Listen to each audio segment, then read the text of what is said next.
Right, a really interesting topic for you guys today, and it's talking about pellets and what and when it comes to using different flavours on pellets. Now, first of all, it's really important for me to clarify why I think flavours work or when I think flavours work, because I'm a massive believer in, first of all, in your fishing, you must understand how to use the bait. Forget flavours, forget that type of flavour when you're starting off. Maggots, casters, pellets, you know, sweet corn. Understand how to feed it, get the most from it. And I'm sure you've watched loads of videos where I've been doing that or other people have been sort of covering that sort of thing. Of course, you might be looking at something, you know, with any bait on trying to get that little bit extra from it, trying to get that little bit more from your day. And I've tried to do that myself. I've tried to understand when I might use a certain bait. For a good example, I've got a competition coming up where I know nearly everybody will be fishing pellets for skimmers and bream, almost to a man, 60 people potting in pellets.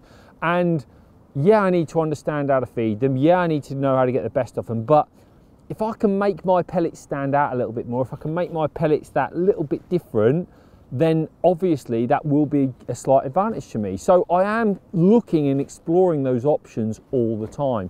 But of course, whatever pellet you're using, you need to know what flavour you can use with what type of pellet. So I think maybe soft pellets is a lovely place to start. So a typical example is I'm here today at Bradshaw Fishery, which is an incredible fishery. Loads and loads of fish in this place.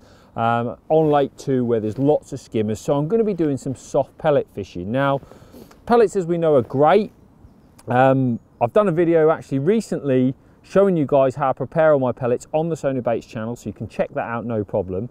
I've prepared them how I do there by soaking them overnight, but I'm really big at the moment into trying to make my bait that bit sweeter. I love a little bit of smell and the sweetness of the bait. I almost associate it like this. Once the fish get onto that sweet taste, it's no different to you or I. You know, we as people much prefer to eat something sweeter. That's why we're all fighting it all the time. We know we should be eating our veggies, but obviously we like the sweet stuff. And I think fish are the same. I think anything's the same. That's why in animal feeds they use sweeteners all the time. And I've definitely seen an advantage by doing that with my pellets. Now, for me to do that, I don't really want to change the fundamentals of the pellet. So there's two ways in which I can do it.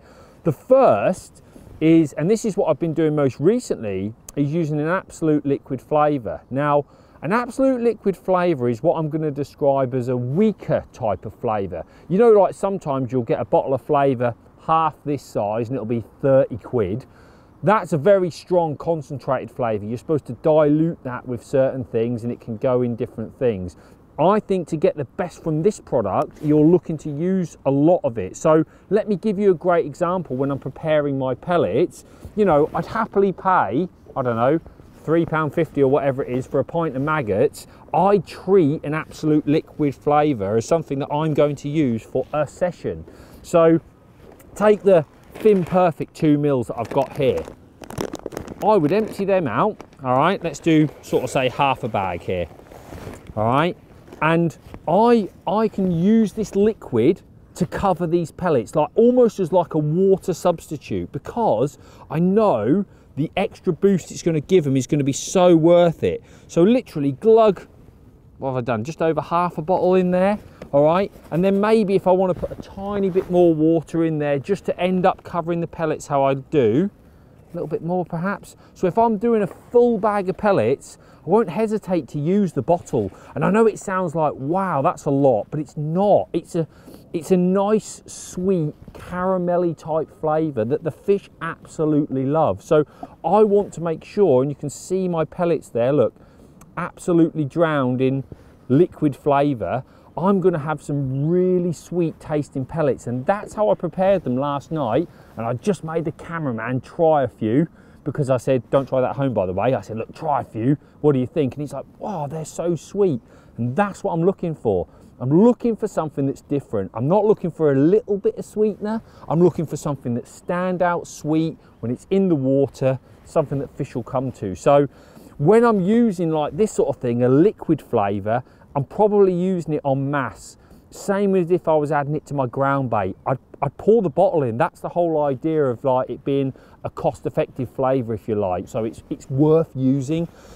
And that's how I do my soft pellets. And I'm the same with soft fours. So obviously, like last night, I used the bottle across the 2 pellets, half in one, half in the other. I've got soft fours and soft micros that are stand out different from everybody else. So when I'm in a match and I'm feeding those pellets, I'm feeding something that I believe the fish are really gonna wanna come and eat. They love that sweetness and that sweet flavour. So that's one way of doing it.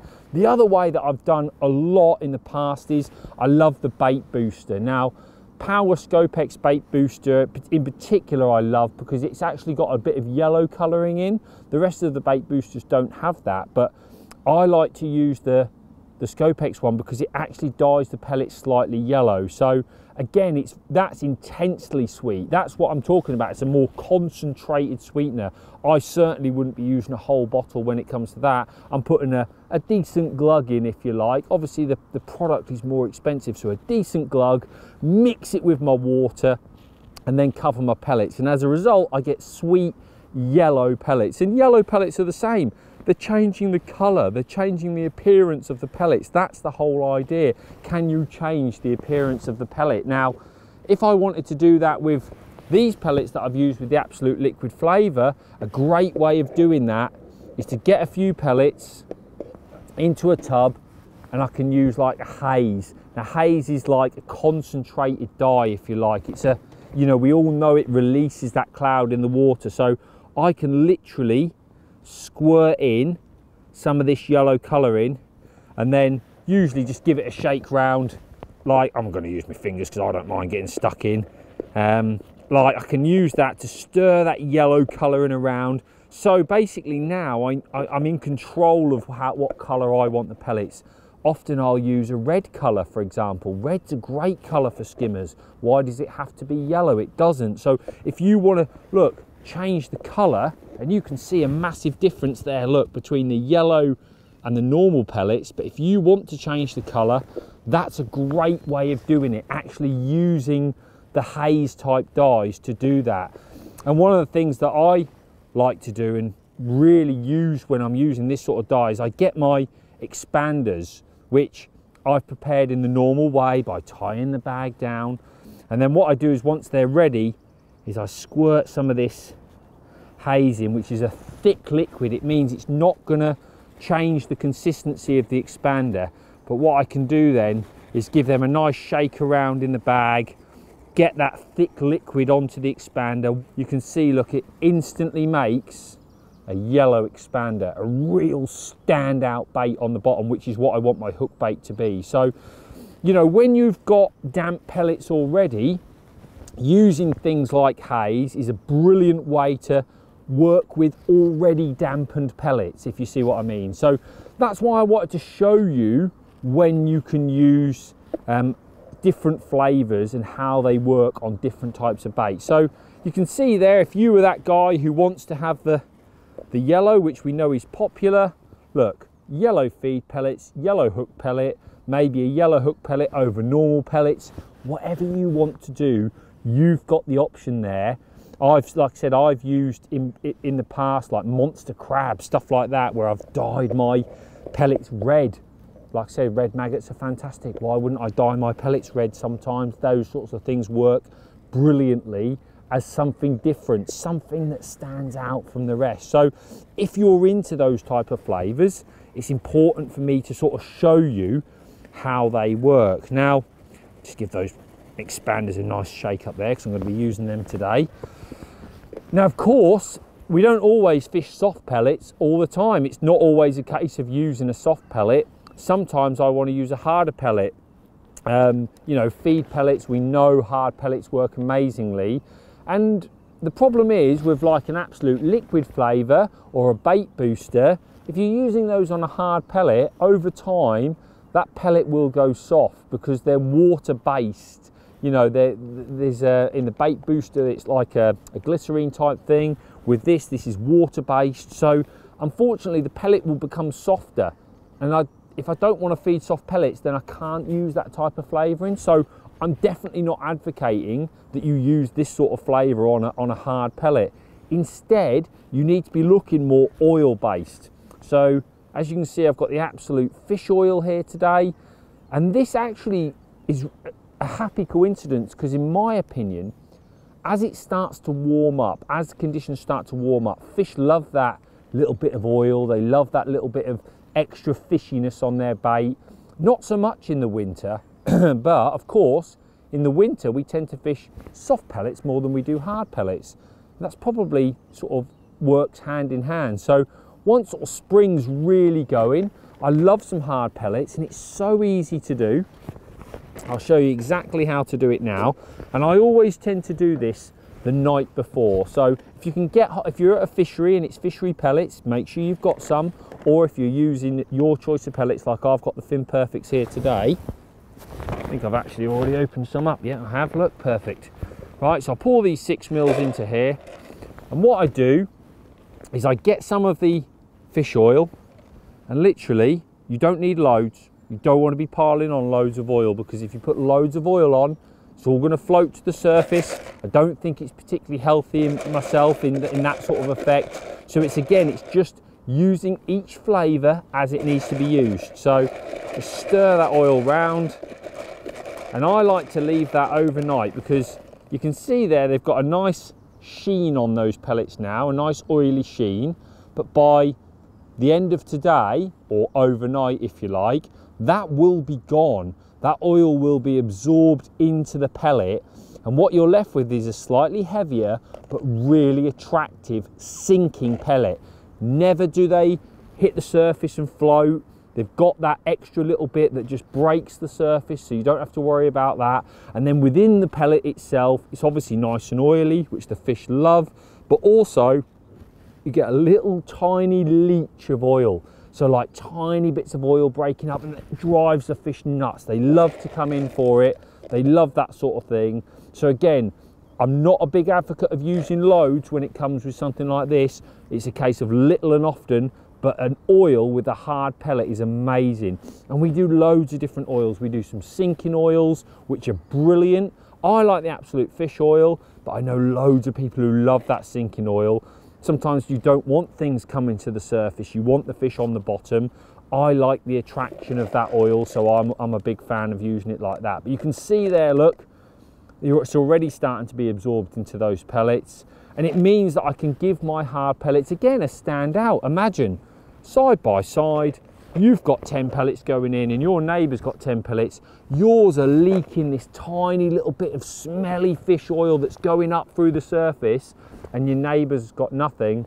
The fish are going to come to where that little bit of oil is, no doubt about it. It's just controlling that and understanding how much you need to get the best of it, you see. So they're the sort of examples of when I would use different types of flavours, because we often get asked, you know, you've got all these different flavours and additives in the range, when do you use them? And that's sort of how I wanted to get this across to you guys today. I wanted to explain to you when I think you can use a flavour or a colour to the best of your ability.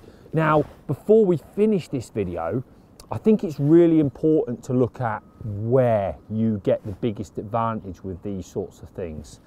And for me, this is going to sound a little bit strange, it's almost about the size of the venue, okay? Now, by that I mean, if I'm on a biggish type of lake, I believe that fish, they don't live in like one peg. They often sort of patrol certain areas, if you like. And I want to win the fish in my area.